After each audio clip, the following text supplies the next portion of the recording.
Greetings, CinemaBlend fans. I'm events editor Eric Eisenberg. And I'm staff writer Conner Schwerdtfeger. And with the Avengers Infinity War now just a few weeks away from release, we are taking a look back at all of the Marvel Studios movies to date and seeing how they lead up to the major blockbuster.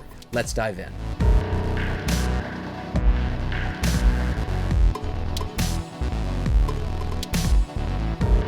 It is finally time to discuss the third and final film of Marvel's major 2017 with Taika Waititi's Thor Ragnarok.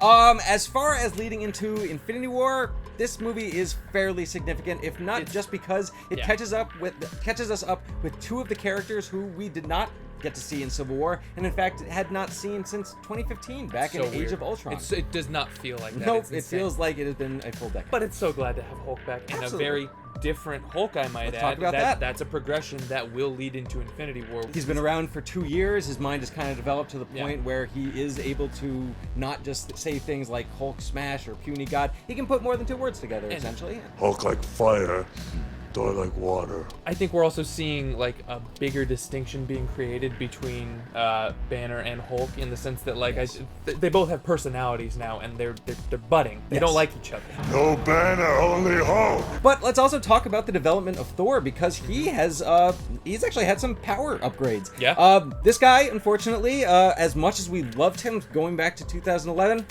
He doesn't exist and anymore. He loses those sexy locks. He loses the hair, and he loses an eye. Yeah. This is a movie about Thor losing, and he loses a dad. This is a movie about Thor losing a lot of crap. Losing and loses his home. But one thing that he has gained is inner strength, because he has found out that Mjolnir wasn't only just kind of a tool that was used to conjure lightning. He can actually kind of just do it all by himself. Yeah, and I think it's weird because we see a depowered Thor, but at the same time, by the end of the movie, I almost feel like he is emboldened and more powerful than he ever was in the other Avengers movies. Unfortunately, there are no Infinity Stones that play a major role in this movie. However, we do see one, which is really important, which is the Tesseract, which shows up in Odin's treasure vault.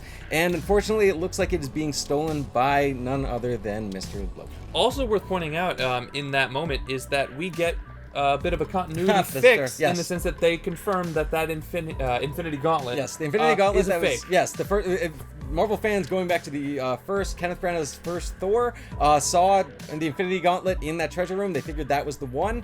Nah, turns out that it's just phony, and Odin was just using it to try and make himself look big. Big deal. So yeah, that is kind of that's a lot to take in. So if we are putting this 1 out of 10, what are we saying in terms of Road to Infinity War? 9. I'm going 9. Yeah, we'll do it 9.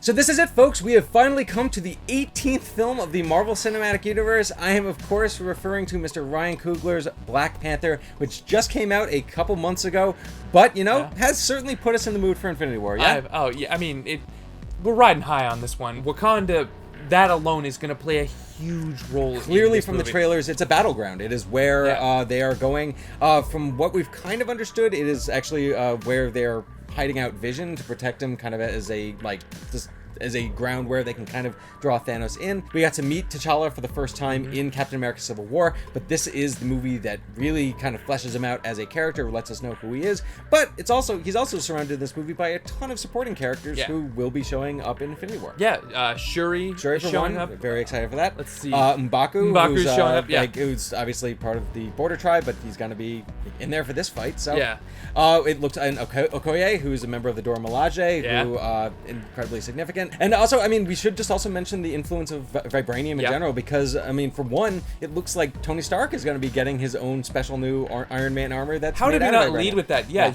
Shuri is basically like giving him a hand with his new Iron Man suit. That's a big deal. We forgot one more thing. What did we forget? Bucky gets thawed out. Oh yes, we have to talk about the post-credit scene. Winter Soldier, he's no longer White frozen. Wolf. He's being referred to as the White Wolf by young Wakandan children. And Shuri seems to be taking pretty damn good care of him. Road to Infinity War. What are we playing tonight? I give it a 5. Okay. Because a little higher than Spider-Man Homecoming when we talked about it in that episode, but it leads directly into Infinity War. It's the last one. It's got to get a bit of a bump.